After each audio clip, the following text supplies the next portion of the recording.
मुस्कुराते हैं ना, तो भगवान की मुस्कान ही माया है। क्या है? क्या है? आप लोग भगवान की माया जानते हो क्या होती है? भगवान की माया क्या होती है? एक बार सुदामा जी जब आए ना भगवान से द्वारिका मिलने, तो सुदामा जी ने द्वारिकाधीश से कहा, कन्हैया मैंने सुना है तुम्हारी माया बड़ी प्रबल है, क्या होती है माया, जरा बताओ। भगवान बोले कि हम माया के बारे में बताएंगे, पहले चलो द्वारिका के समुद्र में हम लोग नहा के आए। तो भगवान कृष्ण सुदामा जी को नहलाने ले गए। चलो समुद्र में आज नहाते हैं मस्त। समुद्र में जैसे सुदामा जी ने डुबकी लगाई, तो माया भगवान ने सुदामा जी को माया का दर्शन कराया। सुदामा जी एक गांव में पहुंच गए। उस गांव में एक सुंदर सी कन्या को देखकर सुदामा जी को प्रेम हो गया और वो कन्या से सुदामा जी का विवाह हो गया। अब सुदामा जी उस कन्या के साथ पत्नी के संग रहने लगे। और जब सुदामा जी उस पत्नी के संग रहने लगे, तो कुछ दिनों के बाद बच्चे हुए। एक दिन क्या हुआ कि उनकी पत्नी की मृत्यु हो गई। पत्नी की मृत्यु हो गई, तो वहां का नियम था कि यदि पत्नी मरती है तो उसके पति को भी उसकी चिता में बांधकर जलाया जाएगा। अब सुदामा जी माया का दर्शन कर रहे हैं। अब बच्चों का मजे तो ले लिए, आनंद ले लिए। अब पत्नी मर गई, और जब मरी तो सुदामा को भी बांधा लोगों ने। चलो यहाँ का नियम है कि पत्नी मरे तो पति को भी बांधेंगे चिता में। अब सुदामा चिल्लाए, हे श्री कृष्ण रक्षा करो। और जैसी रक्षा का कहा तो समुद्र से डुबकी लगा के ऊपर आए। और जब ऊपर आए तो कन्हैया बोले, वाह सुदामा जी, आपने इतनी देर तक सांस रोक के डुबकी लगाई। सुदामा जी बोले, कन्हैया तो क्या ये एक सांस में हमारी शादी वादी हो गई? बोले क्या हुआ? बोले हमारी तो शादी हो गई, पत्नी मर भी गई, बच्चे भी हो गए हमारे, तो ये सब एक सांस में हो गया। अभी तो एक सांस रोक के ना डुबकी मारी थी समुद्र में, इतनी देर में तो सब देख लिया सुदामा जी ने। बच्चे देख लिए, पत्नी, और अपना मरण भी देख लिया कि वो चिता पे। यही माया है। हाँ या ना? चुटकी बजाओ जरा सब लोग, चुटकी बजी। इतनी देर में, जितनी देर चुटकी बजाने में लगी, इतनी देर में ही आप ये सब कुछ देख लेते हैं। आपका भी विवाह हुआ, परिवार है, पत्नी है, बच्चे हैं। ये भी ईश्वर की माया है। चुटकी बजती माया खत्म, आपकी मौत आएगी माया खत्म, जस के तस। अच्छा ये सब माया था। अभी आप यहाँ हो तो यहाँ घेरी है माया, ये मेरा, ये मेरा। लेकिन जैसे ही आप मरोगे माया खत्म, डुबकी लगी बाहर। यही माया है। आपको लगता है मैं 100 साल जिया, मेरा बेटा ये, मेरा बेटी वो, मेरा परिवार ये चुटकियों का खेल है। इतनी देर में हो रहा है सब। ईश्वर की एक चुटकी में सब हो रहा है। आपके लिए 100 साल ईश्वर की एक चुटकी है। बात समझ में आ रही है? यही माया है। इसलिए संसार में इतना घुल मिल ना जाओ, इतना मस्त ना हो जाओ कि भूल जाओ। ये भी याद रखो कि अपने को मरना भी है। ये सब माया है। भगवान आनंद ले रहे हैं बस। सुदामा जी को माया का दर्शन हुआ। तो भगवान मुस्कुरा रहे हैं ना, वत्सान मुंचन क्वचित समय क्रोध से संजात हासा, हंस रहे हैं। गोपियों को देखकर माया है। गोपियां शिकायत कर रही हैं, मैया तेरे लाला ने सबरे बछड़े खोल दिए। बछड़े कौन खोल सकता है? खूंटे से। हम सब वो बछड़े हैं जो संसार के खूंटे में बंधे हैं, कौन खोल सकता है? खोल दिए। गोपियां शिकायत करने आई, बछड़े खोल दिए। सारा घड़ा मटकी तोड़ दिया। ये माखन चुराना, मटकी तोड़ना, ये एक लीला है। गोपियों को सुख देने की एक लीला है। भगवान अपने भक्तों को सुख देते हैं माखन चुरा के, मटकी तोड़ के। गोपियां भी बड़ा गोद में बिठा के माखन खवाती हैं। कहीं कन्हैया का दर्शन करने, शिकायत करने के बहाने कन्हैया के दर्शन करने जाए। ये गोपियां जो आई, मैया ओ यशोदा बुला अपने लाला को, तेरे लाला की शिकायत करवे के ताई आई हूं। कहा क्यों हमारे लाला ने? अरे तेरे लाला ने सबरो माखन खाई लियो। हम मथुरा जा रही थी तो इसने गुलेल से सारी मटकियां तोड़ दी। अरे मैया तेरे लाला ने यूं क्यों ऐसे ऐसे करें। गोपियां, मैया बोली जब तक हमारे लाला को रंगे हाथों ना पकड़ोगी तुम सबन की बातों को हम भरोसा ना करेंगे। जाओ रंगे हाथों पकड़ो। गोपियां चली, मटकी बांधती हैं छींके पे ऊपर। भगवान ग्वाल वालों का गोला बनाते हैं, चढ़ते हैं और मटकी से मक्खन निकाल के खाते हैं। एक दिन गोपियां आई, सारे ग्वाल वाल भाग गए, कन्हैया मटकी पे लटके रह गए। और जब लटके रहे, गोपियों ने कहा अब तो पकड़ लिया, अब बताओ कन्हैया होशियारी चलेगी। कन्हैया बोले सब बताएंगे, पहले हमें नीचे उतारो। हम लटके, हमारे हाथ में दर्द होने लग गया, हाथ में दर्द है गयो। भगवान ने, गोपियों ने कंधा दिया, भगवान ने चरणों को कंधे पे रखा, गोपियों ने उतारा। कहा अब बताओ क्यों माखन चोरी करके खाते हो? कन्हैया बोले सखी तू ही तो रोज भोग लगाए। हे भगवान आओ हमारे घर भोग लगाओ, रोज कहे तू आओ भोग लगाओ मेरे मोहन। तू ही तो रोज घंटी हला के रोज भोग लगाए, और मैं भोग लगाए भी आऊं तो उन को डांटे कि तूने भोग काहे को लगाई लियो। एक तरफ तो तू बुलाए, अच्छा बताओ सब लोग भगवान को घंटी बजा बजा के नहीं बुलाते, आओ प्रभु भोग लगाओ। जब आप बुला रहे हो और हम आ रहे हैं तो फिर नाराजगी कैसी? गोपियां समझ नहीं पाती और समझ भी पाती हैं। गोपियां सब जानती हैं कि ये साक्षात नारायण है, भगवान है। बस गोपियां जानती सब कुछ है पर प्रकट कुछ नहीं करती। कृष्ण का वो मुस्कुराना, वो गोद में बैठना, वो हंसना, सब छवि को अपने मन मंदिर में बसाती हैं गोपियां। शिकायत गोपियों की, कृष्ण की शिकायत तो एक बहाना है। गोपियां भगवान से बहुत प्रेम करती हैं। जो गोपी के घर भगवान नहीं जाते वो कहती कि कन्हैया आओ, क्या बिगाड़ा हमने, तुम हमारे घर क्यों नहीं आते माखन चुराने। एक दिन भगवान ने मिट्टी खाई। मैया बोली चौरे लाला तने माटी खाई है ना? मैया मुंह खोल। इतना सा मुंह खोला, इतना बड़ा ब्रह्मांड नजर आया भगवान को। क्या नजर आया? इतने से मुंह में पूरा ब्रह्मांड नजर आया। भगवान सब कुछ दिखाते हैं अपने मुख में। क्या दिखाते हैं? पूरा ब्रह्मांड। यशोदा मैया घबराई कि मेरा छोरा है कि भगवान है। जो इतने से मुंह में सारा ब्रह्मांड दिखा सकते हैं वो भगवान ही हैं, कोई और नहीं हो सकते। एक दिन मैया यशोदा दही मंथन कर रही थी। एकदा गृहदासीसु यशोदानंद गेहिनी कर्मांतर नियुक्तासु निर्ममंथ स्वयं दधी। एक दिन मैया यशोदा कन्हैया के लिए दही मंथन कर रही थी, मक्खन निकाल रही थी।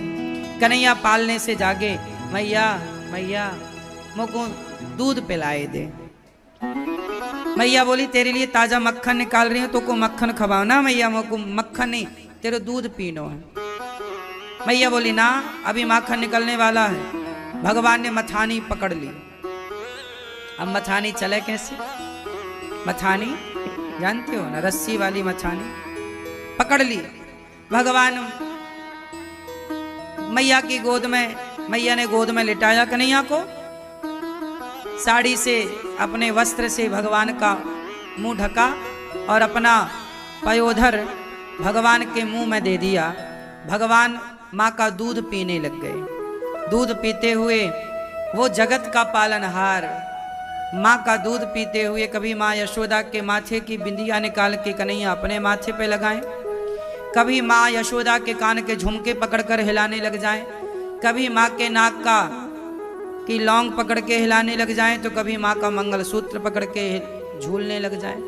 दूध पीते समय बच्चे क्या क्या करते हैं वो आप सब माताएं जो बच्चों को दूध पिलाई होंगी वो सब जानती हैं। जो शरारत जो मस्ती हर बच्चा करता है वही भगवान भी कर रहे हैं। राजा परीक्षित जी ने जब ये बात सुनी तो राजा परीक्षित जी ने सुखदेव भगवान से कहा, हे सुखदेव भगवान, मुझे ये बताओ कि ये माँ यशोदा ने कौन सा पुण्य किया कि आज जगत के पालनहार की माँ बन करके जगत के पालनहार का पेट भरने चली हैं। कोई तो पुण्य होगा। क्या पुण्य किया यशोदा ने कि इन्हें पुत्र के रूप में कृष्ण मिले। भाई आपको एक बेटा ही मिल जाए सामान्य, इसके लिए आप तरसती हो कि हमारा एक बेटा हो जाए, लेकिन जिसका बेटा जगत का पालनहार है भगवान, जो आंखों की पलकें झपकाएं तो प्रलय हो जाए और आंखें खोलें तो सृष्टि उत्पन्न हो जाए, इतनी सामर्थ्य रखने वाले भगवान आज यशोदा माँ से कहते हैं तेरे दूध पीनो है मैया, तू ही भूख मिटा सके मेरी। कौन सा पुण्य किया है? सुखदेव भगवान परीक्षित जी से बोले, राजन यशोदा माँ ने पुण्य जो किया है वो सुनो। यशोदा माँ पिछले जन्म में धरा नाम की स्त्री थी।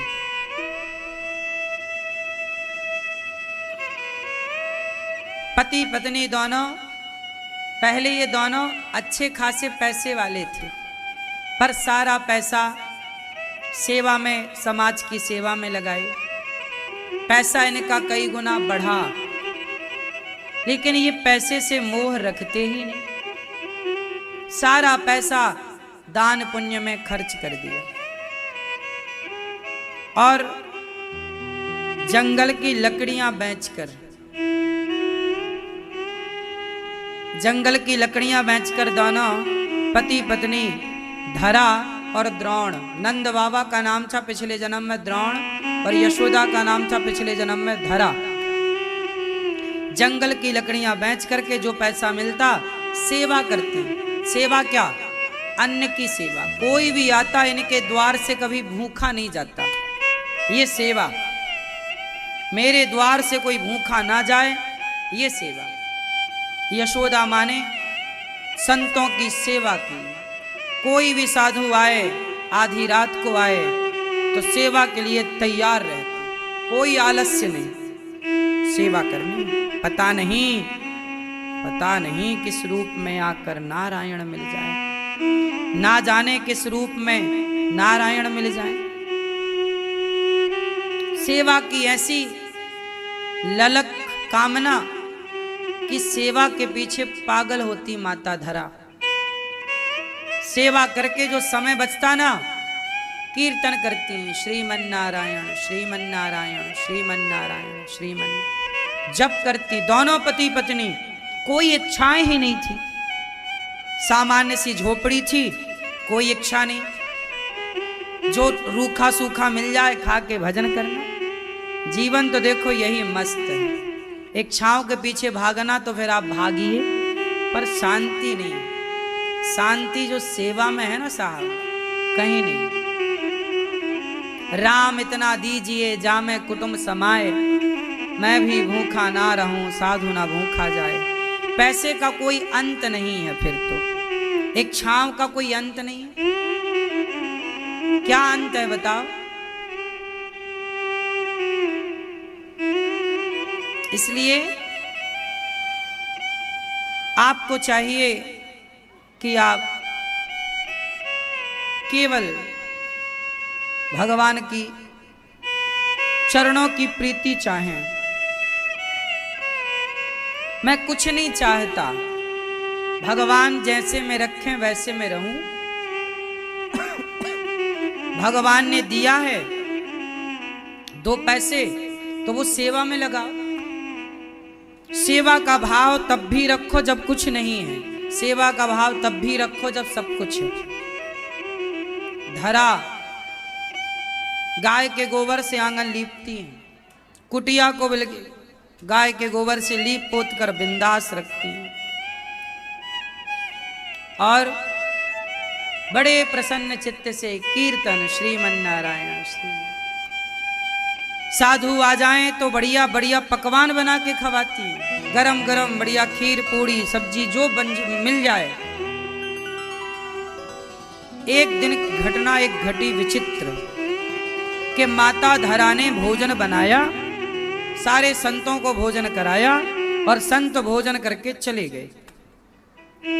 धरा ने बर्तन धुल दिए, आंगन लीप दिया, साफ सफाई कर दी, जो बचा प्रसादी संतों की वो भी खा लिया दोनों पति पत्नी ने और कीर्तन करने लग गए दोनों पति पत्नी। जब दोनों कीर्तन करने लग गए श्रीमन नारायण का, तभी द्वार पर कुछ संत आ गए।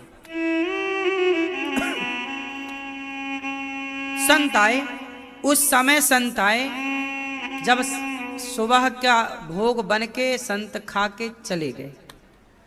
1 बजे तक साधु खा पी के चले गए, 2 बजे तक धरा ने खा पी के, अब साधु आ गए 3 बजे। अब जब 3 बजे संत आए तो धरा के पास उस दिन अन्न का दाना नहीं था। कई बार जब भगवान परीक्षा लेते हैं ना तो तगड़ी परीक्षा ले लेते हैं, आपके धैर्य की परीक्षा ले लेते हैं, आपके भाव की परीक्षा ले लेते हैं, आपके समर्पण की परीक्षा ले लेते हैं। माता धरा के पास कुछ भी नहीं था उस दिन, अन्न का दाना सब खिला पिला दिया। और संत आए, कुछ संत बोले 8 7 8 10 जो भी संत रहे हों, मैया भूख लगी है, कुछ खाने को मिले, मेरी माँ आज सवेरे से कुछ नहीं खाया। धरा संतों को देखकर बड़ी प्रसन्न हो जाती, वाह, वो बड़ी प्रसन्न होती इस बात से कि मेरे द्वार पर संत आए। वो खुशी खुशी करती, ये नहीं कि झल्लाने लग जाए कि तुम आ गए। बड़ी प्रसन्नता से कि ये तो बड़ी करुणा है प्रभु, आपकी बड़ी कृपा है कि आपने दास से ये सेवा ली, दासी से ये सेवा ली। ये तो हमारा बड़ा सौभाग्य है भक्तों कि आप सबके चरण गौरी गोपाल में पड़ते हैं, आप सब गौरी गोपाल आते हैं। ये तो हमारा सौभाग्य है कि आप सब भक्तों के दर्शन का, आपकी सेवा का हमें लाभ मिलता है, वरना आप लोग सब जगह थोड़ी जाते हो। क्यों? धरा के इस विचारधारा से ही मैं इस विचार तक पहुंचा। धरा माँ का भी ये विचार था कि कोई साधु आए तो वो ये सोचा करती थी कि ये तो बड़ी कृपा भगवान की, मेरे द्वार पर साधु आए, भगवान मेरे अन्न को सेवा से जोड़ना चाहते हैं। इसलिए तो एक बात बताएं, सबके घर साधु नहीं आते। मैंने बेटे के लिए आंसू नहीं बहाए, भगवान के लिए आंसू बहाए। कितने भी बच्चे पालो, आज जिनके 4-4 बेटे हैं, उन माओ को भी तो गौरी गोपाल वृद्धाश्रम में गुजारा करना पड़ रहा है। तो बेटा हो भी जाए और भाग्य में यदि दुख है तो वो बेटे के बाद भी मिलता ही है। लिखा किस्मत में मिटता नहीं मिटाने से, लिखा किस्मत में मिटता नहीं मिटाने से, समय को काट लो भैया किसी बहाने से। ये तो लिखा है। जब लिखा था तो दशरथ जी को भी मरना पड़ा, लिखा था तो सीता माँ को भी राम जैसे पति को छोड़कर जाना पड़ा, अग्नि और पृथ्वी में समाना पड़ा। लिखा था तो सुभद्रा के बेटे को भी, अभिमन्यु को भी जाना पड़ा। लिखा किस्मत में मिटता नहीं। सबके सामने ये संसार बड़ा निर्मम है, निर्दयी है। मृत्यु सबसे निर्दयी होती है। सोचिए, जिस मां के छोटे छोटे बच्चे होते हैं, जो अपनी मां के बिना रहता नहीं है, कई बार मृत्यु उस मां को भी उठा लेती है और बच्चे छोटे छोटे दूध पीने वाले बेचारे अनाथ हो जाते हैं। मृत्यु, तुझे दया ना आई कि कम से कम उस मां को तो रहने देती जिसके बच्चे छोटे हैं। लेकिन उस मृत्यु को उस मां पर जरा करुणा ना आई, दया ना आई। वो मां को उठा के ले गया और बच्चे अनाथ हो गए। उन बच्चों को अब कोई प्यार करने वाला नहीं है, कोई हृदय से लगाने वाला नहीं है। सारी जिंदगी वो बच्चे प्यार के बिना ही रहेंगे। सोचिए, कल्पना कीजिए, छोटे छोटे बच्चे माँ के बिना कैसे रहते हैं, कैसे रहेंगे। लेकिन कई बार उन बच्चों की माँ चली जाती है। जिस घर में एक ही व्यक्ति कमाने वाला होता है, कई बार वही चला जाता है। बूढ़ी माँ का सहारा अब कौन बनेगा, बूढ़े बाप का सहारा अब कौन बनेगा। मृत्यु, तू बड़ी निर्दयी है, तुझे तनिक भी दया नहीं। क्या करें साहब, ये संसार में आए हैं ना, तो संसार के नियम के हिसाब से चलना पड़ता है। यहां हमारा और आपका नियम नहीं चलता। बस हम एक काम कर सकते हैं कि इस हाल में भी अपने आप को खुश रखें, प्रसन्न रख करके जो बचा हुआ पल है उसे भगवान में अर्पित करते चलें। क्योंकि ये जीवन बहुत थोड़ा है, गई बहुत थोड़ी रही। भगवान को पा लिया तो सब पा लिया, और 17 बेटे पा भी लिए, 10 बेटे पा भी लिए और भगवान को नहीं पाया तो बेटे पा लेने से भी तो गति ना होगी। क्या बेटे पाने से सदगति हो जाएगी? तो फिर हर बेटे वालों की सदगति हो जाए, फिर भक्ति की जरूरत ही नहीं। बेटा पैदा करो, सदगति। पर बच्चों से सदगति ना होगी, आपके भजन से, आपकी भक्ति से आपकी गति होगी।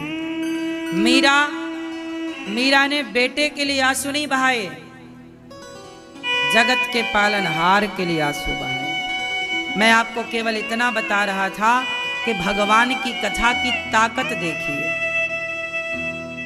कितने लोग संसार में दुख से गुजरने वाले हैं, जिनको कथा ने जीने का सहारा दिया है। ये कथा का प्रभाव है। इसलिए कहता हूं, कथा ना छोड़िए। कथा अमृत है। भागवत जी में लिखा है, तब कथा अमृतम। कथा को अमृत कहा है गोपियों ने। जब भगवान कृष्ण गोपियों को छोड़कर गए तो गोपियां भी ऐसे ही रोईं उन कृष्ण के लिए, जैसे ये मां रोती हैं पुत्र के लिए। भुला ना पाई, भुला ना सकेंगे कृष्ण को। फर्क इतना है कि हम जगत के लिए रोते रह गए और गोपियां जगन्नाथ के लिए रो गईं। जिन्होंने भगवान के लिए आंसू बहा दिए, जो भगवान के लिए रो लिए, उनका रोना तो हो गया सार्थक।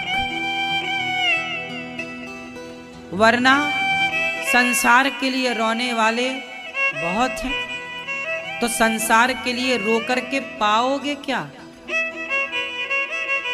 मिलना क्या है? मिला किसे? इसलिए संसार के लिए ना रोया जाए, भगवान के लिए रोया जाए। मेरे तो गिरधर गोपाल दूसरो ना। कन्हैया को एक रोज रोकर पुकारा, कृपा पात्र किस दिन बनूंगा तुम्हारा। रोई गोपियां भरत जी जब राम वनवास गए तो भरत जी किसके लिए रोए? बोलो, बच्चों के लिए नहीं रोए, राम के लिए रोए। भगवान से कीमती परिवार नहीं है। भगवान क्या है शायद आपको मैं समझा नहीं पा रहा हूं कि भगवान की वैल्यू क्या है इस जीवन में। शायद मैं समझाने में असमर्थ हूं।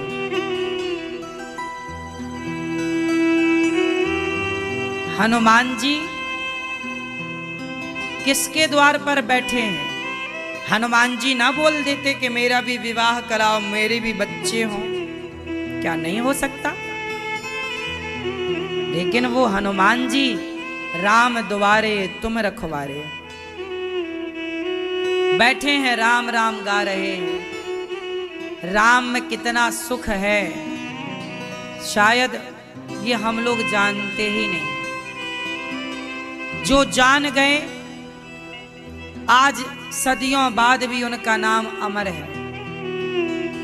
इसलिए मेरी माँ, आप सबके लिए मेरी एक प्रार्थना है, हर परिस्थिति में बेटा दें भगवान, बेटी दें भगवान, जिम्मेदारियां पूरी करो,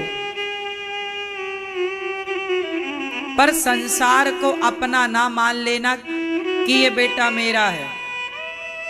बेटा सदा भगवान का था, उन्होंने दिया है, वो जब चाहे बुला सकते हैं। दिया भी तो उन्होंने था। मैं किसकी प्रॉपर्टी हूं? अपने माँ बाप की कि भगवान की? मैं भगवान की संपत्ति हूं। उनकी मर्जी से यहां बैठकर आपको सुना रहा हूं। उनकी मर्जी होगी कि चलो आओ तो मुझे जाना पड़ेगा। आपके रोने से क्या होगा? रोना तो अज्ञान है। रोते रहो, रोते रहो, रोते रहो, रोते रहो, बहाते रहो आंसू। जो होना था वो तो हो ही गया। इसलिए जो समय है उसमें इतना जान लो कि हमारा जीवन भगवान को पाने मिला है। बेटा बेटी बच्चे तो देखो सबके ही होते हैं, पशु पक्षी के भी बच्चे। तो ये बड़ी कृपा है भगवान की कि आप सबका मन भगवान में लग गया और आपके मन से धीरे धीरे करके पुत्र का मोह, पुत्र की आसक्ति धीरे धीरे निकल गई। जिनकी नहीं निकली वो आज भी पागलों की तरह रो रहे हैं। पूछो जरा उनसे कि तुम इतना रो के भी क्या पाओगे? इतना मोह संसार से नहीं होना चाहिए। संसार में रहना बुरा नहीं है, मोह हो जाना बुरा है। माता धरा संतों की सेवा करती, मेरे द्वार पर कोई आए ये बड़ी कृपा है। हे विधाता, आपने मुझ पर बड़ी कृपा की कि ये जीवन सेवा में लग रहा है। माता धरा के द्वार पर संत आए, खाने को अन्न का दाना नहीं था।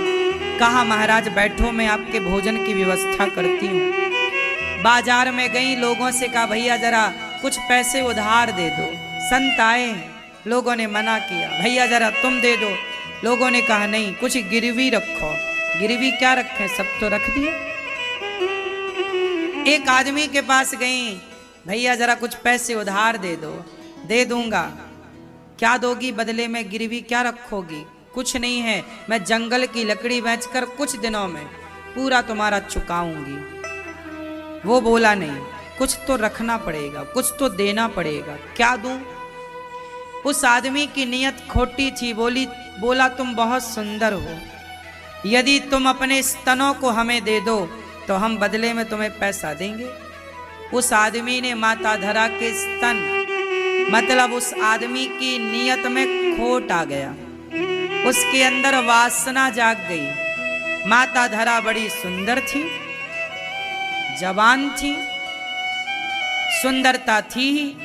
उनकी सुंदरता देख के वो आदमी बोला पैसे दूंगा तो मेरी बात मान लो। क्या मान लें? बोले अपने स्तन दे दो तो पैसे ले लो। अब धरा माँ के पास बहुत सारे ऑप्शन थे भी नहीं, करें तो करें क्या, या तो साधु भूखा लौट जाए या तो आप अपने स्तन दीजिए। तब माता धरा ने निर्णय लिया, ठीक है तुझे मेरे स्तन चाहिए? हाँ हाँ। उसने पैसे रखे कि ये लो पैसे आप ले लो, पर स्तन चाहिए। मतलब वो चाहता ये था कि आप मेरी कामना पूरी करो, मेरी वासना पूरी करो, पर उसके कहने का तरीका थोड़ा अलग था। वो बोला कि इस तरह से आप अपने स्तन दो। माता धरा बोली ठीक है तुझे मेरे स्तन चाहिए? हाँ। माता धरा समझ गई कि इसे चमड़ी की भूख है, इसे चमड़ी की भूख है। देखो भूख दो तरह की होती है। साधुओं को भूख थी पेट की, एक तो भूख होती है पेट की, एक भूख होती है चमड़ी की। पेट की भूख तो फिर भी मिट जाती है, पेट की भूख तो फिर भी मिट जाती है, पर चमड़ी की भूख नहीं मिटती। माता धरा उसकी गंदी भावना को समझ गई, पर करती क्या? तब माता धरा ने वहां पर उसकी चाकू पड़ी थी दुकान पर, चाकू उठाकर माता धरा ने फिर पूछा तुझे स्तन चाहिए? हाँ हाँ। माता धरा ने अपने स्तनों को चाकू से काट दिया, स्तनों को काट करके उसकी हथेली पे रखा, तुझे मेरे स्तन चाहिए ये ले ले। अब वो आदमी तो अवाक रह गया कि इस तरह से आपने स्तन दे दिए, काट करके दे दिए। अब माता धरा के शरीर से तो रक्त ही रक्त गिर रहा। अब वो तो देखो माता थी, भक्त थी, लेकिन उनके भाव को तो ये आदमी समझा नहीं। उनकी सुंदरता पर लट्टू होके उसने अलग तरीके से बात कर ली, पर इनका तो भाव पवित्र था कि तुझे स्तन चाहिए तो ले, यदि मेरे मांस का टुकड़ा लेने से तेरा पेट भर रहा है तो ले भैया, हमारे द्वार पे तो साधु खड़े हैं। माता धरा ने स्तनों का दान दिया, पैसे लिए बाजार से सामान खरीदा, संतों को बनाया, पर पूरा शरीर ना लहू से खून से लथपथ साड़ी। अब सोचिए कि कितना खून बहा होगा, कितना दर्द बना होगा शरीर में। उस दर्द में देखो जब भगवान परीक्षा लेते हैं ना, कई बार कुछ समय के लिए कठिन समय आ जाता है, कुछ समय के लिए, पर उस कठिन समय में भी जब हम अपना धैर्य और विश्वास प्रॉपर रखते हैं तो भगवान फिर हमारी रक्षा भी करते हैं।